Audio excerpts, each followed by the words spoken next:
बिस्मिल्लाहिर्रहमानिर्रहीम। अस्सलामु अलैकुम दोस्तों, उम्मीद है आप सब खैर वाफियत से होंगे। सुल्तान अल परसलान पार्ट 21।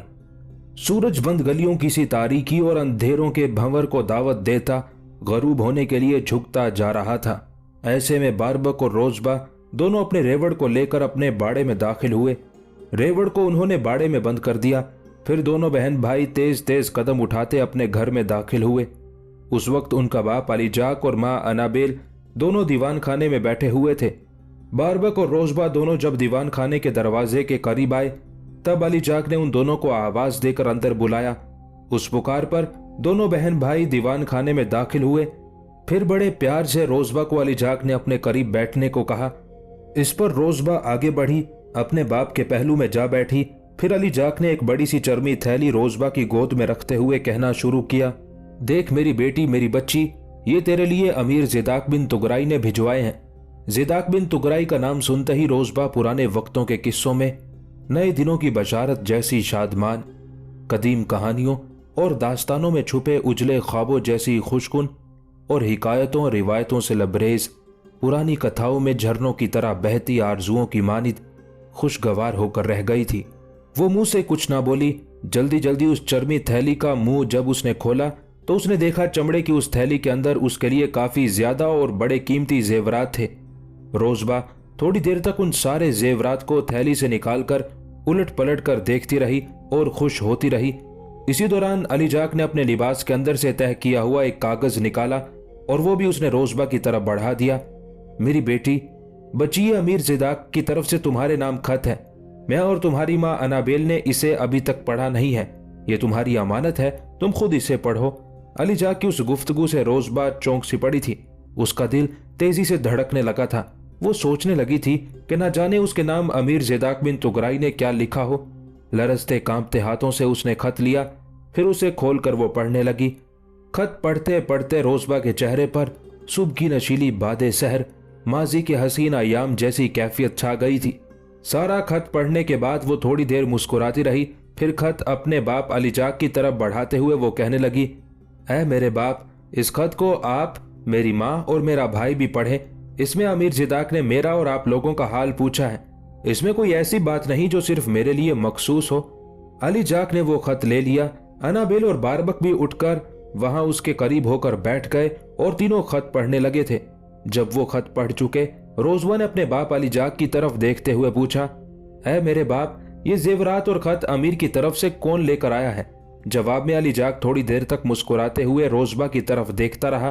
फिर उसकी आवाज कमरे में गूंजी, मेरी बेटी, तू जानती है हमारी बस्ती के कुछ जवान भी सुल्तान अल परसलान के लश्कर में शामिल हो चुके हैं। उन्होंने हमें यह भी खुशखबरी दी है कि सुल्तान अल परसलान ने अंजाज के बाद आल शहर को भी फतह कर लिया है। हमारी बस्ती के जो लोग लश्कर में शामिल हुए थे उन्हें माले गनीमत में बहुत कुछ मिला है। वो सारी चीजें अपने घर छोड़ने आए हैं। अब वो दोबारा सुल्तान अल परसलान के लश्कर में शामिल होने के लिए कल या परसों तक कूच कर जाएंगे। मेरी बच्ची, तू ऐसा करना, ज़िदाक के लिए खुश्क फलों के अलावा खाने पीने की कुछ दूसरी अशिया भी तैयार कर रखना। इस खत के जवाब में मेरी बेटी, तू अमीर ज़िदाक के नाम एक खत भी तहरीर कर लेना। फिर मैं ये चीजें यहाँ से जाने वाले लश्करियों के हाथ भिजवाऊंगा और वो अमीर ज़िदाक के हवाले कर देंगे। देख मेरी बेटी, मैंने आने वाले उन लश्करियों के साथ तफसील से बात की है। वो ये भी बता रहे थे कि अमीर ज़िदाक बिन तुगराई अनकरीब हमसे मिलने हमारे घर भी आएंगे। अपने बाप अली जाक की उस गुफ्तगू के जवाब में रोजबा कुछ कहने ही वाली थी कि ऐन उसी लम्हे बस्ती की मस्जिद से अजान की आवाज सुनाई दी थी। अजान के अल्फाज सुनते ही चारों अपनी जगह से उठ खड़े हुए और नमाज मगरिब की तैयारी करने लगे थे। हाल के बाद सुल्तान अल परसलान ने गुर्जिस्तानियों के शहर नाहिया, डसल और फोरा शहरों को बड़े आसानी के साथ फतह किया। उन तीनों शहरों की तस्खीर के बाद लश्करियों को कुछ सुस्ताने का मौका भी मिल गया। इसी दौरान रोमन शहंशाह रोमानोस भी सुल्तान अल परसलान के खिलाफ हरकत में आया। उसने एक बहुत बड़ा और जर्रार लश्कर तैयार किया। उस लश्कर का कमांडार आला रोमानोस ने अपने खूनख्वार जर्नैल मिकाइल को बनाया और अपने दूसरे नंबर के जर्नैल बासिलियोस को उसका नायब मुकर्रर किया। फिर यह लश्कर कुस्तुनतुनिया से मुसलमानों के इलाकों पर हमलावर होने के लिए बढ़ा। उधर हल्ब और उसके गिरदो नवाह के हुक्मरान महमूद बिन साले और हुस्साम ताई दोनों को सुल्तान अल परसलान का हुक्म मिल चुका था कि वो रोमनों के इलाकों में यलगार नहीं करें, बल्कि रोमन जब मुसलमान इलाकों पर हमलावर होने की कोशिश करें तो उनकी राह रोकें और अपने आप को दिफा तक महदूद रखें। रोमनों के जर्नैल मिकाइल और बासिलियोस दोनों मंबिज से चंद मील के फासले पर थे कि महमूद बिन साले और हुस्साम ताई दोनों अपने लश्करों के साथ उनकी राह रोक खड़े हुए। यूं मंबिज शहर से बाहर वीरानों में दोनों लश्कर एक दूसरे के खिलाफ बरसरे पैकार होने के लिए अपनी सफ़ें दुरुस्त करने लगे थे। दोनों लश्करों में खौफनाक आवाजों के साथ जंग के तबल और दफें बज उठे थे। उसके बाद जंग की इब्तदा हुई। ये इब्तदा रोमनों के जर्नैल मिकाइल ने की थी। मिकाइल ने अपने लश्कर को दफों और करनों की सदाओं में आगे बढ़ने का हुक्म दिया। फिर मिकाइल ने अपने लश्कर के हिस्से के साथ हल्ब के हाकिम महमूद बिन साले पर जिस्मो जान के रिश्तों की जंजीरें काटती, जाड़े की ठिठुरती लंबी रातों, तबाही की आग और मायूसी का अंधेरा फैलाते सुर्ख शोलों के रक्स की तरह हमलावर हो गया था। जवाब में महमूद बिन साले भी पीछे नहीं रहा। गो मिकाइल के मुकाबले में उसके लश्कर की तादाद कम थी, पर उसने जवाबी कार्रवाई करने में ले तो लाल से काम नहीं लिया। वो भी मिकाइल और उसके लश्करियों पर खौफनाक अंदाज में हमलावर हो गया था। मिकाइल और महमूद बिन साले के टकराने के बाद रोमनों के दूसरे जर्नैल बासिलियोस ने भी अपने काम की इब्तदा की और वो मुसलमानों के दूसरे जर्नैल हुस्साम ताई पर हमलावर हो गया था। जवाब में हुस्साम ताई ने भी महमूद बिन साले जैसे रद्द-ए-अमल का इजहार किया। वो भी रोमनों के जर्नैल बासिलियोस और उसके लश्करियों पर साइकाए आसमानी की तरह नजूल कर गया था। मंबिज शहर के बाहर दोनों लश्करों के इस तरह टकराने से खुआ आशाम तलवारें, फना की तहरीरें और सनसनाते तीरों के बेरोक तूफान बड़ी तेजी से लश्करियों की तादाद कम करते चले जा रहे थे। उस जंग में महमूद बिन साले और हुस्साम ताई ने अपनी तरफ से पूरी कोशिश की कि दुश्मन को अपनी सरजमीनों से मार भगाएं, लेकिन उन्हें कोई कामयाबी न हुई। उसकी दो वजूहात थी। अव्वल ये कि उनके मुकाबले में रोमनों के लश्कर की तादाद दुगने से भी ज्यादा थी। दोइम ये कि महमूद बिन साले और हुस्साम ताई दोनों इससे पहले रोमनों के साथ जंग करने का कोई तजर्बा ना था। वो अपने लश्करियों को रोमनों के मुकाबले में साबित कदम ना रख सके, जिसके नतीजे में महमूद बिन साले और हुस्साम ताई दोनों को रोमनों के जर्नैल मिकाइल और बासिलियोस के मुकाबले में बदतरीन शिकस्त हुई। शिकस्त खाने के बाद महमूद बिन साले और हुस्साम ताई अपने बचे कुचे लश्करियों को लेकर भाग गए। रोमनों की चूंकि ये शानदार फतह थी, लिहाजा फातेह की हैसियत से मुसलमानों के इलाकों में मिकाइल और बासिलियोस आगे बढ़े और बड़ी आसानी के साथ उन्होंने मुसलमानों के शहर मंबिज पर कब्जा कर लिया और शहर के अंदर उन्होंने लूटमार और कत्ल गारत गरी का एक बाजार गर्म कर दिया था। गुर्जिस्तानियों के शहर नूरा से बाहर सुल्तान अल परसलान अपने पड़ाव के अंदर अपने खेमे में अकेला बैठा था कि एक साथ उस खेमे में जिदाक बिन तुगराई, सादुद्दौला गोहर, साद बिन मंसूर, मलिक शाह सल्जोकी और निजामुल मुल्क तूसी के अलावा कुछ दीगर छोटे बड़े सालार दाखिल हुए थे। सुल्तान के कहने पर सब नशिस्तों पर बैठ गए। थोड़ी देर तक उस खेमे में खामोशी रही। उन्होंने देखा सुल्तान बड़ा संजीदा और फिक्रमंद था।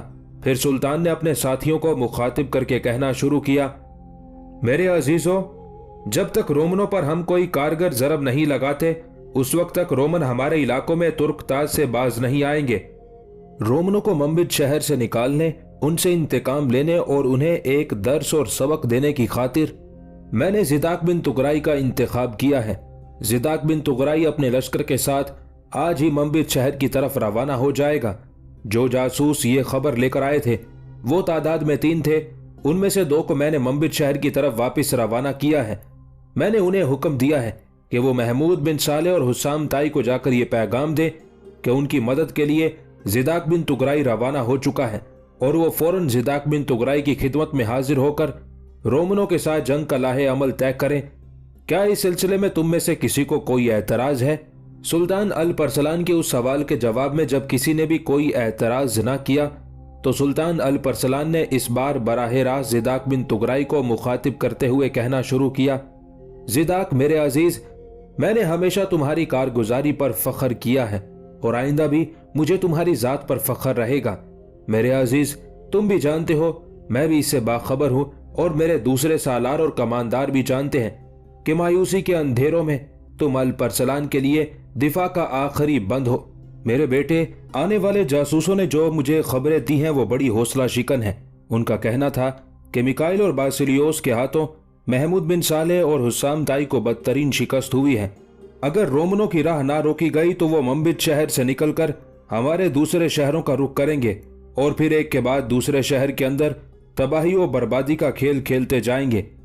शायद वो इस धोखे और फरेब में मुब्तला हैं कि हम गुर्जिस्तानियों के खिलाफ बरसरे पैकार हैं और वो हमारी गैर मौजूदगी में हमारी सल्तनत में जो चाहे करते रहें। हमें हर हाल में रोमनों के कदम रोकना होंगे, उनसे इंतकाम लेना होगा और उन्हें बदतरीन शिकस्त देकर कुस्तुनतुनिया की तरफ भागने पर मजबूर करना होगा।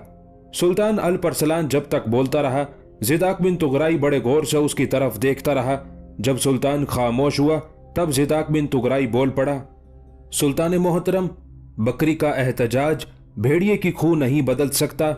तकदीर के तरकश के जहरीले तीरों के बगैर किस्मत और मुकद्दर का नोश्ता भी नहीं बदला जा सकता। सुल्तान मोहतरम, मैं इंसानियत का मुंह नोचने और तबाही की आग फैलाने वाले इन रोमनों को खूब अच्छी तरह जानता हूं।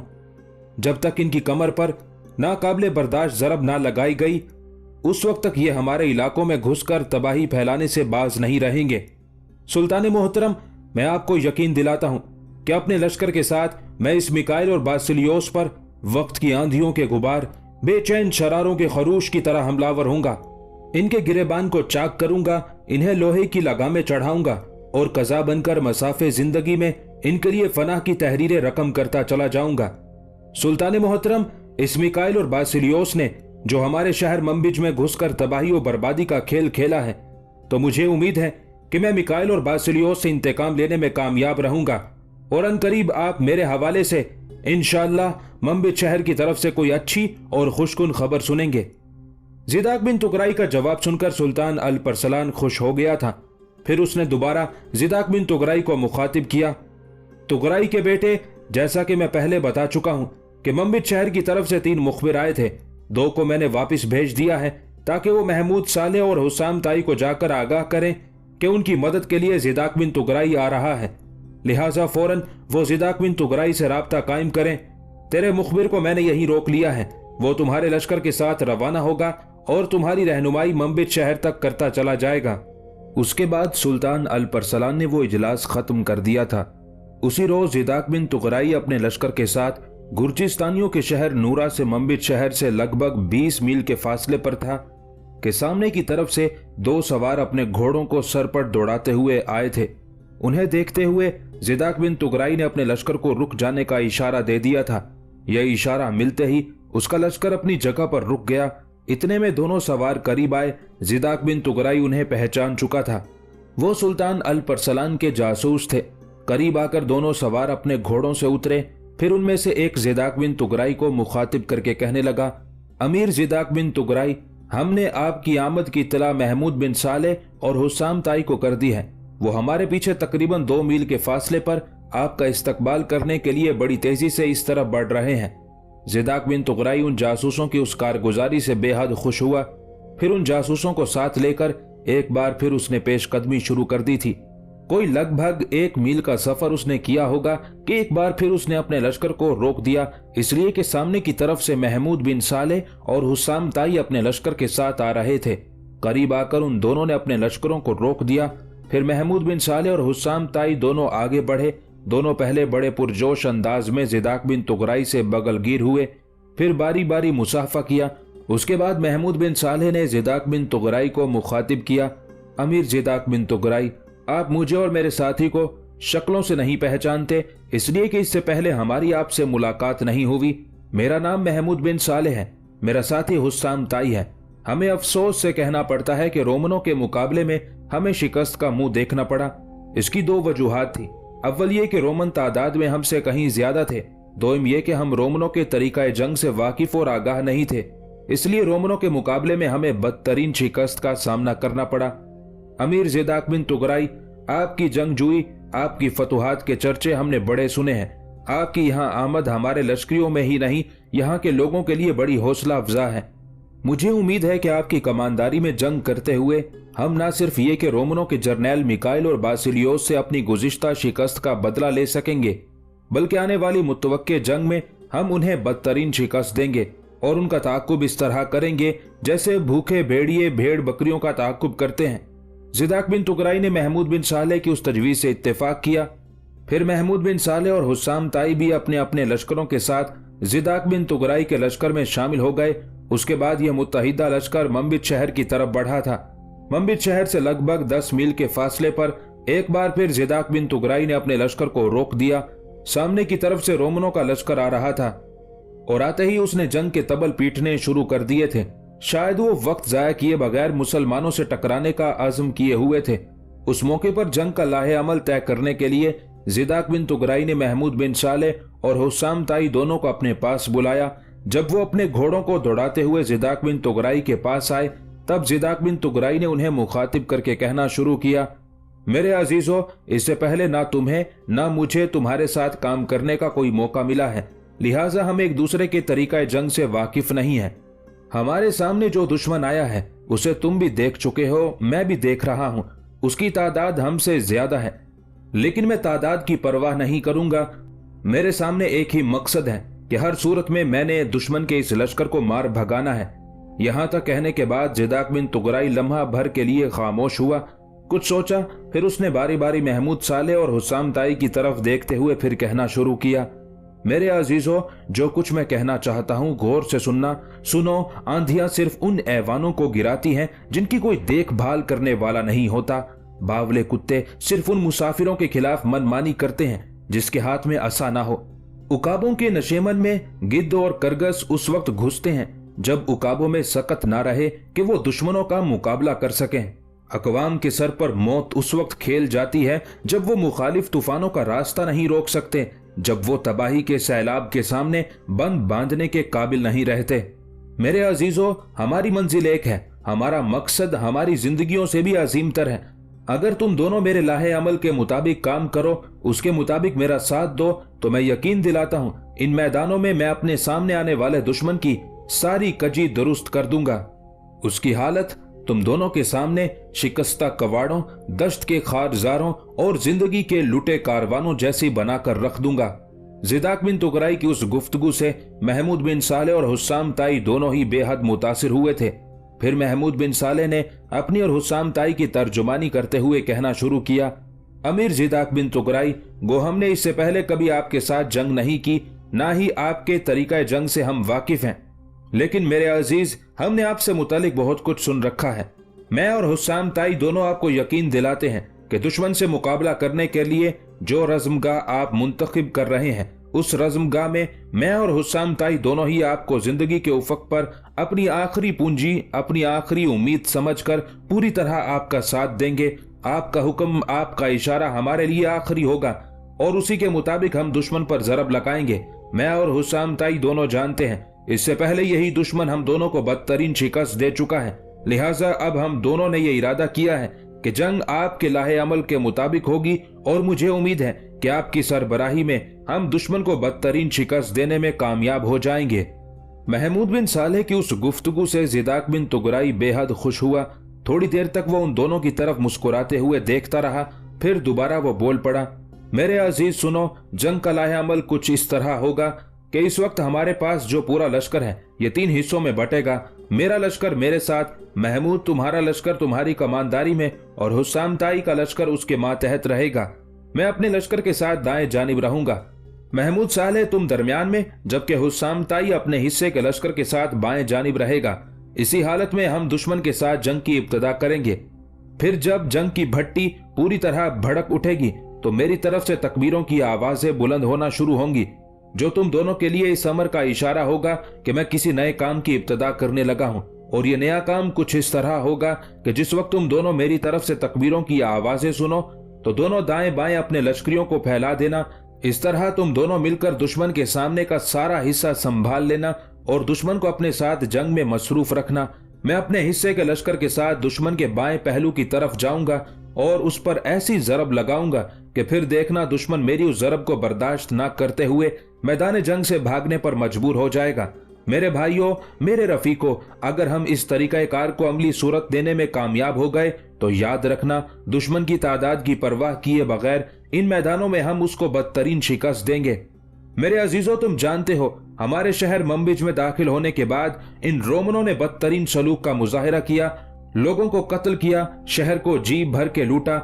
जो लूट का माल इन लोगों ने मंबिज शहर से हासिल किया है, अभी तक वो सारा सामान इनके पास है।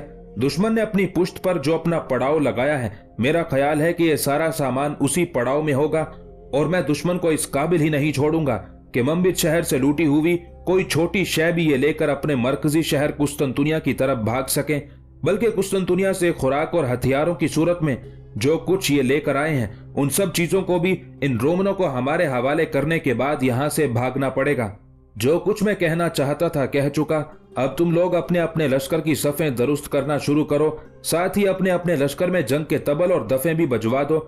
मेरा लश्कर मुझसे मानूस है, मैंने उन्हें सिर्फ इशारा करना है और उन्होंने पलक झपकते में अपनी सफें दुरुस्त कर लेनी है। जंग की इब्तदा हमारी तरफ से नहीं होगी, बल्कि मैं दुश्मन को मौका दूंगा कि जंग की इब्तदा वो खुद करे। जब दुश्मन हम पर टूट पड़े तो सबसे पहले मैं उस पर हमलावर हूंगा। उसके बाद महमूद बिन साले, तुम और हुस्साम ताई, मुझे उम्मीद है कि बाएं तरफ से तुम भी दुश्मन की सफों को हिलाकर रख दोगे। अब तुम जाकर अपने अपने लश्कर की सफें दुरुस्त करो। उसके साथ ही महमूद बिन साले और हुस्साम ताई वहां से हट गए थे। महमूद बिन साले और हुस्साम ताई के जाने के बाद जिदाक बिन तुगराई थोड़ी देर तक अपने सामने रोमनों के जर्रार लश्कर को देखता रहा। उस मौके पर उसके चेहरे पर अजीब सी मुस्कुराहट नमूदार हुई थी। फिर उसने आसमान की तरफ देखा। थोड़ी देर तक उसी तरह वो आसमान की तरफ देखता रहा। उसके बाद सजदे के अंदाज में उसका सर अपने घोड़े की जीन पर झुक गया। फिर वो अपने रब, अपने खुदा, अपने आका और मालिक को पुकारते हुए बड़ी आजिज़ी, बड़ी इंकसारी और गिड़गिड़ाती हुई आवाज में दुआ कर रहा था। दुआ खत्म करने के बाद जिदाक बिन तुगराई अपने घोड़े पर सीधा हो गया था, इसलिए कि अब दुश्मन के लश्कर में जंग के तबल और दफें बजना बंद हो गई थी, जो इस बात की निशानदही थी कि दुश्मन जंग की इब्तदा करने वाला है। लिहाजा अपने घोड़े पर जिदाक बिन तुगराई सीधा होकर बैठ गया था। फिर उसके देखते ही देखते रोमनों के जर्नैल मिकाइल और बासिलियोस ने जंग की इब्तदा करने के लिए अपने मुत्तहिदा लश्कर को आगे बढ़ाया था। मिकाइल और बासिलियोस के अलावा रोमनों को भी अभी तक ये खबर ना थी कि उनके मुकाबले में जिदाक बिन तुगराई आन खड़ा हुआ है। उन्हें ये तो खबर हो चुकी थी कि महमूद बिन साले और हुस्साम ताई, जिन्हें वो एक बार पहले शिकस्त दे चुके हैं, उन्हें कुमक की सूरत में एक और लश्कर मिल गया है। लेकिन वो ये नहीं जानते थे कि कुमक के तौर पर आने वाला जिदाक बिन तुगराई है, जो पहले कई बार उनके लश्करों को उधेड़कर उनके मुकद्दर में शिकस्त और हजीमत की दास्तानें रकम कर चुका था। रोमनों के जर्नैल मिकाइल और बासिलियोस अपने लश्कर को इस तरह आगे बढ़ाते रहे जैसे भेड़िए गारों से चीखते हुए निकलते हैं। उस मौके पर रोमन मौजों के शोर किसी आवाजों की तरह नारे बुलंद कर रहे थे। फिर कनूतियत और मुनकरियत के आलम बरदार रोमन करीब आए। उसके बाद वो जिदाक बिन तुगराई के लश्कर पर धरती के खुले सीने पर भड़क उठने वाले आतिश फिशां, रूह की बस्तियों को वीरान कर देने वाले खोलते लावे की तरह हमलावर हो गए थे। थोड़ी देर तक रोमनों के साथ जिदाक बिन तुगराई, महमूद बिन साले और हुस्साम ताई का घमसान का रन पड़ा। उसके बाद जिदाक बिन तुगराई ने अब्दियत की गहराइयों से अचानक निकलने वाले किसी निजात दहिंदा की तरह अपना रुख बदला। फिर वो जवाबी जरब लगाने की खातिर बिजली के गहवारों में करवटें लेते तूफानों की तरह टूट पड़ा था। उसके हमलों में मौत रक्स कर रही थी। उसकी झपट में कज़ा सामने वाली हर शय को अपना लुकमा बनाने लगी थी। जिदाक बिन तुगराई के बाद महमूद बिन साले ने भी अपनी जवाबी कार्रवाई की इब्तदा की, और वो भी अपने सामने रोमनों पर टूट पड़ा था। साथ ही साथ हुस्साम ताई भी रोमनों पर इस तरह जारहियत इख्तियार कर गया था जैसे लोमड़ियों के भट्ट में घुस जाने वाले भूखे खूनख्वार भेड़िए जैसे नफरत की पुरस्रार कुव्वतों और बेकरार आरजुओं के सरसाम उठ खड़े होते हैं। इस तरह जब दोनों लश्करों ने एक दूसरे के खिलाफ जारहियत इख्तियार की, तब मैदान जंग में कयामत मच गई थी। हशर बर्पा हो गया था। वक्त की धूल में जज्बाती हेजान उठ खड़ा हुआ था। फासलों की जंजीरों में हवाओं के नोहों की सी कैफियत फैलती चली गई। कुछ देर तक इसी तरह घमसान का रन पड़ा। उसके बाद अचानक जिदाक बिन तुगराई के लश्कर में तकबीरें बुलंद होना शुरू हो गई थी, जो महमूद बिन साले और हुस्साम ताई के लिए एक पैगाम था। ये तकबीरें सुनते ही महमूद बिन साले और हुस्साम ताई ने अपने दाएं बाएं अपने लश्कर को बड़ी तेजी के साथ खूब फैलाना शुरू कर दिया था, ताकि वो दोनों मिलकर दुश्मन के सामने वाले हिस्से को संभाल लें। जब वो ऐसा कर चुके, तब जिदाक बिन तुगराई अपने लश्कर के साथ मजीद दाएं तरफ हटा। फिर अचानक वो आगे बढ़ा और रोमनों के बाएं पहलू पर वो कुदरत की रहनुमाई में करवटें लेती आंधियों की तरह टूट पड़ा था। दुश्मन के पहलू पर जरब लगाते हुए और दुश्मन के अंदर घुसते हुए अचानक जिदाक बिन तुगराई ने बुलंद आवाज में अपने लश्करियों को मुखातिब किया, ऐ फर्जंदाने इस्लाम, ऐ मेरे बाजबरूत साथियों, इन रोमनों पर इस मैदान जंग में खशमगी अनासिर इनकलाब आफरीन पैगाम की तरह छाते चले जाओ। तकदीर के पामाल रास्तों की तरह इन्हें अपने पांव तले रोनते चले जाओ। यहां तक कहने के बाद जिदाक बिन तुगराई रुका। उसके बाद उसने पहले से भी ज्यादा बुलंद आवाज में रोमनों को मुखातिब करते हुए कहना शुरू किया था, हमलावर रोमनों, मुझे गौर से सुनो। रोमनों के सालार मिकाइल और बासिलियोस, तुम भी मुझे गौर से सुनो। मैं सुल्तान अल परसलान का सालार जिदाक बिन तुगराई हूं और इस मैदान जंग में तुम्हें तनबीह करता हूं कि अपनी तकदीर का बेहतरीन नोश्ता पढ़ने के लिए तैयार हो जाओ। इसी मैदान में मैं थोड़ी देर तक तुम्हारा रोजे हिसाब ला खड़ा करूंगा। जिदाक बिन तुगराई के उन अल्फाज ने मिकाइल और बासिलियोस ही को नहीं बल्कि उसके सारे लश्करियों को दिल के तजस्सुस, जहन के तहय्युर और आंखों की हैरत और रूह की कल्पना में मुब्तला करके रख दिया था। इसलिए कि मिकाइल और बासिलियोस के अलावा रोमन लश्करी भी जानते थे कि जिदाक बिन तुगराई सुल्तान अल परसलान का सबसे कड़ा तीर था और वो जिस दुश्मन पर भी जरब लगाता था उसकी धज्जियां बखेर कर रख देता था। रोमनों को जब पता चला कि उनके मुकाबले में जिदाक बिन तुगराई है तो उनके पांव तले से जमीन हिलने लगी थी और वो पिछली सफों से निकलकर अगली सफों की तरफ जाते हुए हिचकिचाने लगे थे। थोड़ी देर की मजीद जंग के बाद रोमन पीछे हटने लगे। उसके बाद उनकी सफों में शिकस्त और पसपाई के आसार मजीद नुमाया हुए। मिकाइल और बासिलियोस ने जब देखा कि अगर जंग जारी रही तो उन्हें जिदाक बिन तुगराई के मुकाबले में बदतरीन शिकस्त का सामना करना पड़ेगा, लिहाजा दोनों शिकस्त कबूल करते हुए भाग खड़े हुए। जिदाक बिन तुगराई ने हुस्साम ताई को तो रोमनों के पड़ाव पर कब्जा करने का हुक्म दिया, खुद वो महमूद सालेह के साथ दुश्मन के ताकुब में लग गया था। ये ताकुब कई मील दूर तक जारी रहा और उस ताकुब के दौरान मजीद रोमनों का कत्लेआम करते हुए उनके लश्कर की तादाद काफी हद तक कम कर दी थी। फिर यह ताकुब तर्क हुआ। जिदाक बिन तुगराई वापस मैदान जंग की तरफ पलटा जबकि मिकाइल और बासिलियोस दोनों कुस्तुनतुनिया की तरफ भाग गए थे। मैदान जंग में वापस आकर रोमनों के पड़ाव की हर चीज को जिदाक बिन तुगराई ने समेटा। फिर हर चीज के साथ वो वहां से कूच करते हुए मंबिज शहर में दाखिल हुआ और शहर में जिस जिसका नुकसान हुआ था रोमनों के पड़ाव से मिलने वाली अशिया से वो उनके लिए तारीफे कलूब करने लगा था। यूं जिदाक बिन तुगराई ने चंद योम तक मंबिज शहर में कयाम किया। उसके बाद अपने लश्कर के साथ वो सुल्तान अल परसलान की तरफ कूच कर गया था, जबकि महमूद सालेह और हुस्साम ताई भी अपने अपने लश्करों के साथ अपने शहरों की तरफ चले गए थे।